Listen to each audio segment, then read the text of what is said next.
আল্লাহ তিনটা চান্স দেয়। কয়টা? একবার যখন এদিকে তাকান আল্লাহ বলে আকবিল, ফিরে আয়, ফিরে আয়, সিজদার দিকে তাকা। আবার যখন তাকান আল্লাহ বলে আকবিল, ফিরে আয়, সিজদার দিকে তাকা।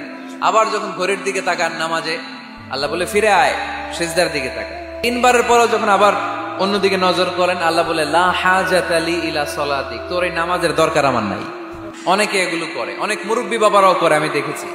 মুরব্বীরা অনেক সময় নামাজ পড়ে ঘরে কেউ ঢুকলে এমনি তাকায়, আছে না নাই? মুরব্বী বাজানকে বুঝাই দিবেন যে নিয়ম হচ্ছে সিজদার দিকে তাকানো। কোন দিকে তাকানো খেয়াল থাকবে তো। সাহাবারা যখন নামাজে দাঁড়াতেন, সফরে যখন মরুভূমিতে সালাত আদায় করতে দাঁড়াতেন, মরুভূমির পাখিগুলো সাহাবাদের মাথায় এসে বসে যেত। কারণ পাখি মনে করতে এগুলো খেজুর গাছ, নড়ে না চড়ে না, ঠায় দাঁড়িয়ে আছে। পারা যাবে না এরকম নামাজ পড়তে? ইনশাআল্লাহ পড়েন।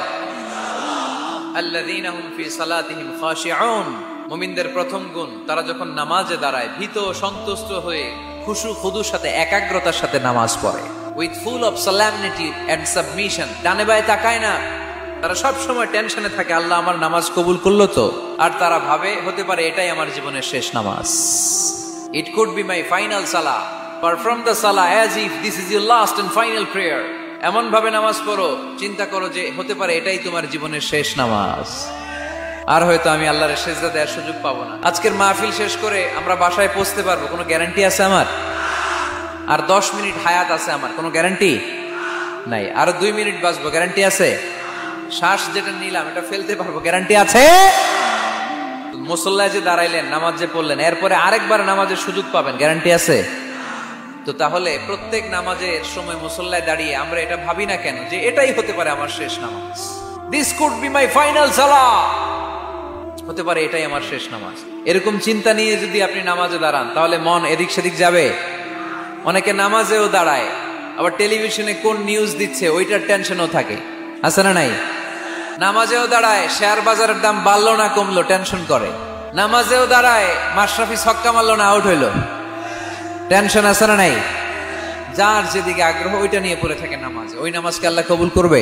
এজন্য এমন ভাবে সালাতে দাঁড়াবো, ভাববো যে হতে পারে এটাই আমার জীবনের শেষ নামাজ।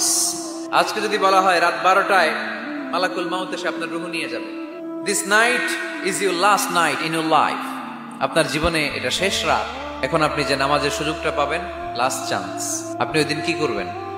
আহা, কত সুন্দর করে অজু বানাবেন, তাই না? সাদা ধবধবে পাঞ্জাবি পরে আতর মাখবেন, মুসল্লাটা বিছিয়ে, হায় রে কি সুন্দর নামাজ, কি সুন্দর রুকু দিবেন আপনি। ওই দিনের রুকুটা হবে আপনার জীবনের শ্রেষ্ঠ রুকু, ওই দিনের সেজদা হবে আপনার জীবনের শ্রেষ্ঠতম সেজদা। সেজদায় লুটিয়ে পড়ে চোখের পানি দিয়ে আপনি জায়নামাজ ভিজিয়ে দিবেন, তাই না? কারণ আপনি confirm this is your last সালাহ, এটা আপনার শেষ নামাজ। তো প্রত্যেক ওয়াক্তে যে দাঁড়াই, কোনো গ্যারান্টি আছে যে আরেকটা নামাজের সুযোগ পাবো? তাহলে প্রতি ওয়াক্তেই আমরা এটা ভাবি না কেন যে এটা আমার জীবনের শেষ নামাজ হতে পারে? বিশ্বাসীরা যখন নামাজে দাঁড়ায় তারা ভাবে it could be my last and final সালাহ। চিল্লায় বলতে হবে ঠিক কিনা?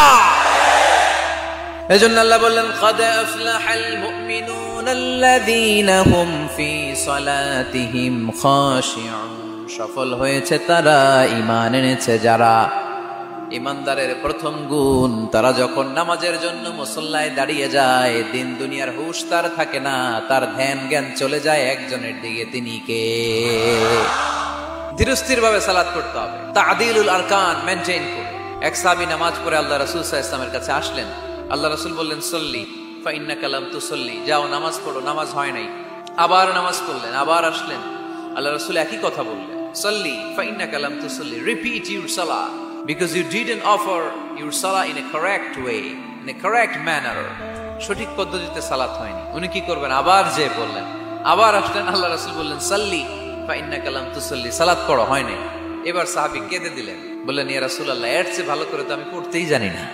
আল্লাহ রাসূল সাল্লাল্লাহু আলাইহি ওয়াসাল্লাম সাহাবীকে জড়িয়ে ধরলেন, বললেন আসো তোমারে শিখাইয়া দেই, যখন নামাজে দাঁড়াবা তাড়াহুড়ো করবে না। there is no rushing in salah, there is no hastiness in salah, সালাতে তাড়াহুড়ো নাই।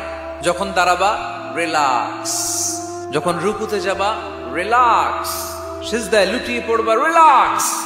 তাড়াহুড়ো করা যাবে? রুকুতে যখন যাবা পিঠটাকে সোজা করবা, স্ট্রেট ফরওয়ার্ড। আল্লাহ রাসূল সাল্লাল্লাহু আলাইহি ওয়াসাল্লাম যখন রুকু দিতেন, ওনার রুকু দেওয়া পিঠটা এতটাই স্ট্রেট ফরওয়ার্ড আর সোজা হতো, সাহাবারা বলতেন এখানে পানির গ্লাস রেখে দিলে পানিটাও কাঁপতো না, গ্লাসটাও নড়তো না। তার মানে রুকুর পিঠ খুব বাঁকা ছিল, তাই না? কি ছিল? সোজা। লা ইয়াসুব্বু ওয়া লা ইয়াকনিউ। আমাদের অনেকের মাথা অনেক নিচে চলে যায়, অনেকেরটা এরকম থাকে না, স্ট্রেট ফরওয়ার্ড। আল্লাহ রাসূল সাল্লাল্লাহু আলাইহি ওয়াসাল্লাম বললেন সবচেয়ে বড় চোর যে নামাজে চুরি করে। সাহাবারা বললেন কাইফা ইয়াসরিকু ফিস সালাহ ইয়া রাসূলুল্লাহ, হে আল্লাহর রাসূল সালাতে আবার চুরি করে কেমনে? আল্লাহ রাসূল সাল্লাল্লাহু আলাইহি ওয়াসাল্লাম বললেন ইয়াসরিকু ফি রুকুইহি ওয়া সুজুদিহি, রুকু সেজদায় চুরি করে, পিঠ সোজা করে না। রুকু থেকে সোজা হয়ে দাঁড়িয়ে কয়েক সেকেন্ড অপেক্ষা করা এটা ওয়াজিব। দুই সেজদার মাঝখানে 1-2 সেকেন্ড স্থির হয়ে বসে থাকা ওয়াজিব। আমাদের অনেকেই রুকু থেকে কোন রকম নাম কাওয়াজ মাথাটা উঁচু করে সেজদায় দৌড় মারে, আছে না নাই? এক সেজদা দিয়ে কোন রকম মাথাটা তুলে আরেক সেজদায় দৌড় মারে, আছে না নাই? এরা রুকু সেজদায় চুরি করে, এরা নামাজ চোর। এরকম করা যাবে? তাড়াহুড়ো করবেন? কখনো তাড়াহুড়ো করা যাবে